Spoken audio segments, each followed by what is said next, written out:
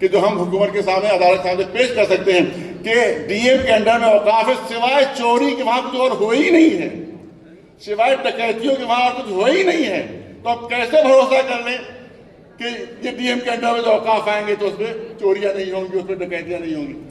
اور یہ خبر شاید عام طور سے نہیں ہے لوگوں کو، لیکن مجھے بتایا ابھی جناب ویسی صاحب نے مجھے فون کر کے بتایا کہ ایک ایسا کلاس پاس ہوا ہے جس پر کوئی گفتگو نہیں ہوئی، جس پر کوئی بحث نہیں کی گئی ہے۔ وہ جانتے کیا ہے کہ جتنی بھی عمارتیں، مذہبی عمارتیں آثار قدیمہ کے انڈر میں ہیں، عیسائی کے انڈر میں ہیں، ان کو سب سے وقت سے ہٹا دیا گیا، سب کو وقت سے ہٹا دیا گیا ہے۔ ہماری بڑی بڑی کربلائیں جو ہیں وہ آثار قدیمہ کے انڈر میں، بڑے بڑے باڑے آثار قدیمہ کے انڈر میں ہیں، ان سب کو وقت سے ہٹا دیا گیا۔ اب وہ گورنمنٹ کی کنٹرول میں آ جائے گی اور گورنمنٹ اپنے لوگ وہاں مقرر کرے گی۔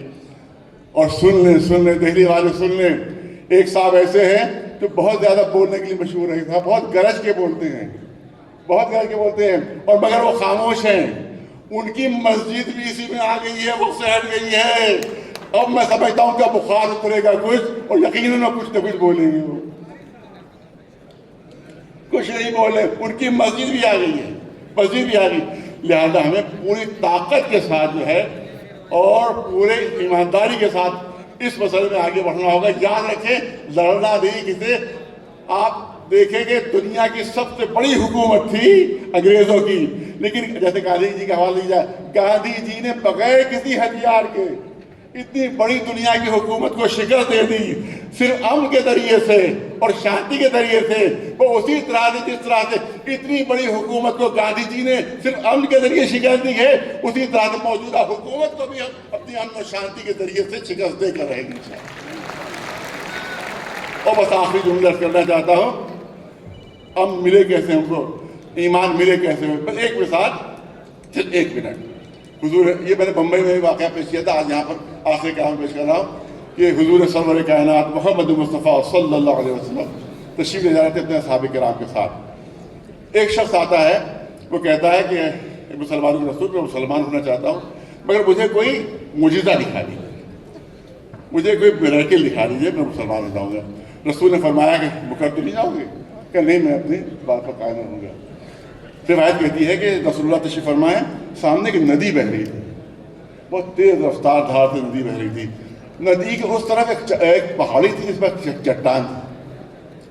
دیکھنے والوں نے منظر دیکھا کہ رسول اللہ نے اس چٹان کو اشارہ کیا۔ رسول اللہ ندی کے اس طرف ہے، وہ پہاڑی ندی کے اس طرف ہے، اور چٹان بھی اس طرف ہے۔ رسول اللہ نے اشارہ فرمایا، جیسے ہی رسول نے اشارہ کیا وہ چٹان اپنی جگہ سے کھسکی، اپنی جگہ سے اس نے حرکت کی۔ وہ چٹان حرکت کرتی کرتی ندی کے کنارے آ گئی۔ اب اس چٹان کو ندی کو پار کرنا ہے، پوری توجہ رہے، ندی کو پار کرنا ہے۔ لوگوں نے منظر دیکھا، وہ بھاری چٹان دھارے کو کاٹتی ہوئی رسول کے قدموں میں آ گئی۔